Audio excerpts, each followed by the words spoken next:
Thank you.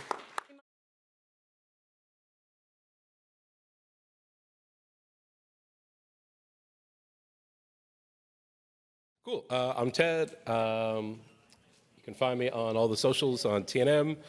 I'm the co-founder of a company called Cased, and I'm going to be talking about branch deploys. Has anyone heard that term before? Branch deploy? All right, cool. So hopefully we get a lot out of this then.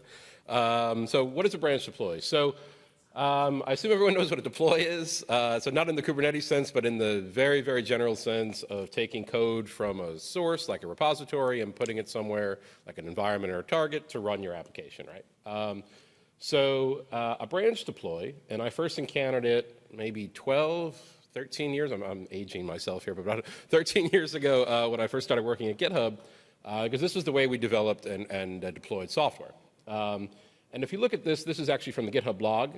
You'll see probably a fairly familiar GitHub workflow of creating a branch, adding a commit, you open a pull request. You see that gather feedback stage. That might also be deployed to a staging environment, things like that. But the new thing is this branch deploy. We're going to talk about what that is. So what a branch deploy is taking code from a branch and putting it into any environment, more interestingly or most interestingly, your production environment, before you have merged it into your main branch, right? So this is removing things like a staging branch, a production branch. You have your main branch, which is always good, and production, which is an environment or a target, can have at any given time any particular branch on it, right? What this enables is your final verification step, right? So before you actually merge to main, you're deploying hopefully some tested code. You can actually now see how your branch actually performs in the real world, right? Staging does not equal production, as we all know. A few of you may be guilty of having tested in production, maybe, I don't know, but probably a couple of times. But now you can do this in a way that's a bit safer, right? The idea here, again, is nothing is merged to main before it's deployed. I'm going to talk a little about how we can do this in Python. Quick, a little bit of history. This, if you're familiar, does anyone remember Campfire was a chat app years ago, 37 Signals had? So back at GitHub, where I worked, we used to use chat. This was called chat ops. We used to deploy. We had this little robot called Hubot, which is still going there. And you would pick an app and you'd hit deploy and you would deploy, right? So in this case, there's no branch, so it would deploy the main branch or the default branch. This was like 2011 era. But then eventually we figured out a way that you could probably deploy branches. So here, this is a couple of years later, you could do /deploy. This is now in, I think in Slack or something. You could do the name of the branch to a particular environment, right? And so this is before we've merged to main. You could test it out. You see what pops up here is Haystack was our error tracking thing, like Sentry. We had another thing called GraphMe. So the idea here is now we're seeing this in prod. And I'd watch this now for 10, 15 minutes before the final merge. So you can imagine some things that have happened. We had virtually no reverts, right? Because you're not really going to merge anything into your main branch until you at least feel pretty confident about it. Eventually, we had more and more developers, and so we ended up with a deploy queue. Does anyone use a deploy queue at their company and stuff like that? And again, using chat ops, here's Edward, he's a cool guy. You'd add yourself to a deploy queue. This particular one took 5 hours to go out, so maybe not my best example of a fast cycle, but you'd add yourself to this queue, and then from Slack or chat or whatever, you would deploy your branch out, right? This is what we currently have at my company called Cased, where you actually can see all the branches, you can see their state, and you can actually pick one. This is a web view, but you can still do it from chat or from Slack, and then deploy out, right? So again, you're able to deploy branches at any time before actually merging them, right? So again, speed, I can really rapidly get things into production. Visibility, when I use branch deploys, all developers can see what's going on. You see it in Slack, you see it in other places. And the most important thing, I think, is ownership. It's very hard to kind of throw code over the wall, right, when a developer actually is responsible for the particular deploy, right? So instead of rolling up a bunch of changes, handing them off to an ops team and being like, hey, you all put together the release, every developer owns every single deploy, right? And they're responsible for checking it. They're looking at errors. They're looking at performance regressions. And they won't merge things into main until they verify it. And very easy to know who deployed and what is responsible for every set of changes, right? So this enables a pretty nice CI/CD system. So getting into the Python at the 5-minute mark, so right on time.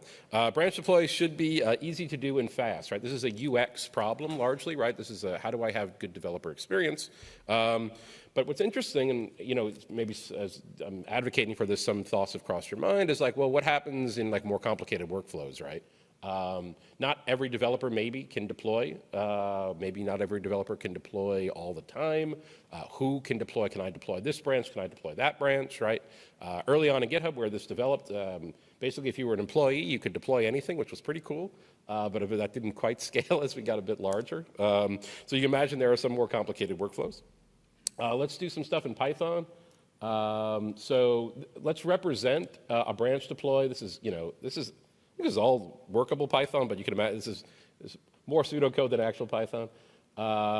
So this is kind of a representation of a class of a branch deploy. There are sort of 3 concepts that I want you to think about here. One is a provider. This is the sort of mechanism that actually does the deploy, right? So this might be GitHub Actions, I don't know, any other CI/CD. A branch, which you'd probably want to represent with its own class. A branch is literally like a branch, would be maps usually to a pull request. And a target or an environment is where the code's going to go. A deploy is as simple as calling like a start workflow or some equivalent on that with the branch and the target. And then you probably want to save the branch deploy to some kind of database. Maybe you have a data map or pattern here. And you're going to save it. That way you can reference it later to maybe update its state, to update its status. You can see you might want it starting in progress. And this is, for example, if you want to query it, use an API. You probably want a way to cancel. These are some basic things, but it actually gets a lot more complicated, so I'm going to show you how. So this basic concept seems great, but the problem is we need to look at this actual deploy function and see that we actually need to think about, like, can the user deploy? Right? For example, not every user has a deploy bit, right?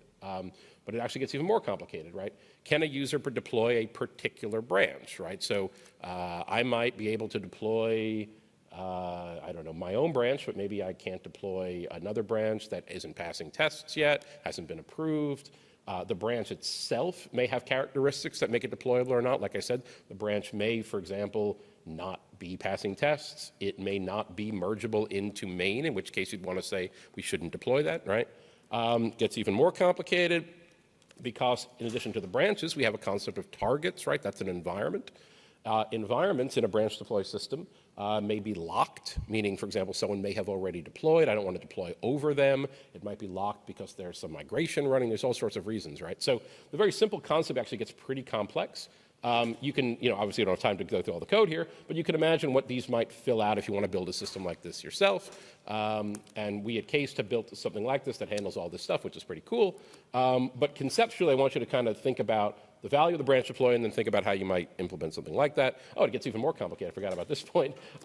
Not only it might a target or an environment be locked, but it might be locked specifically for a user. So for example, part of my intention here is to show you how complicated this can get from the basics, but it may be locked for a particular user. So for example, production might be locked to a user who is not the last user who deployed production, right? Because maybe I'm allowed to keep deploying production if I was the last one. Maybe I'm deploying my own branch or something like that. So there's like quite a bit of complicated stuff as you evolve to get to that very basic, this sort of world here. There's a lot that goes on behind it. Python is a great way to write all this stuff because you can see how expressive and easy this is to describe a lot of this more complicated logic. Last piece of this that we'll show in Python, the way to make all of this work is to use webhooks, both for listening and for emitting. So say you're tracking the progress of a branch deploy, you're going to want to listen to webhooks. For example, has the branch deploy failed? You'll want to update state. You may want to update Slack. You may want to send a notice, things like that. When you also do a deploy, you probably want to emit to other listeners internally so people can learn about this and pick up their stuff. So yeah, in conclusion, branch deploys are a great way to deploy more often. Deploying more often makes people happier. Incidentally and somewhat counterintuitively, it can actually lead to less downtime, right? Because you're not bundling things up into one giant change set that is liable to break. If you're deploying smaller change sets more often, you're probably more likely or less likely to break things, and you can also roll back. much faster, right? So the larger your change sets, the more risky things are. Anyway, so if this is interesting to you, I tweet a lot about this. It's probably, I find it interesting. You can check it out on TNM, case.com. We're a company that this is one of the things that we do, and you can learn about it there. So that's it. Thanks.